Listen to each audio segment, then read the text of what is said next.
Okay, so now that we are here in Daytona, where you can see there's a lot of Formula Ones, because being the Ferrari Finali is a very special event, and most of the clients tend to take their Formula One cars, and is a very famous event. Now, this car I have here in front of me, Kimi Raikkonen's car from 2007, world champion car, that is one of my favorite. I like, first of all, it has this very, very special paint, beautiful paint that it's a different, like a darker red. That's traction control car owned by a client from Hong Kong, and I drove it actually on day one, and I tell you it's great because it has so much downforce, it has already traction control, and it's one of the fastest Ferraris in Formula One era. Here we have Alonso, 2011. That was also a special car because we can see here it had the blown diffuser effect. And in fact, when I'm driving it, I drove it actually today, and when you go into the corners and you release the throttle, you can feel the air, the exhaust just blowing the air on the diffuser, and that makes the rear very stable. So that was fast because it was on the diffuser, and also DRS. It has DRS. DRS is used by the client and by myself. He's a young driver. He's an Italian client, and this car with the DRS open is doing 322 kilometers an hour through the banking. I tell you, it's phenomenal.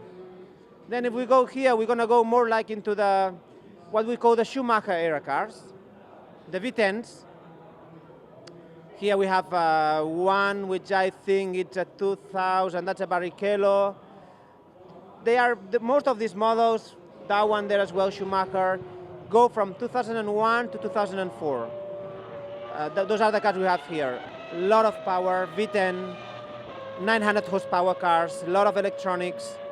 And when I drive those cars, which I've driven also today, you realize that V10 engines are probably the best ever. There is one engine which you could say maybe is better than V10, but for me it's not.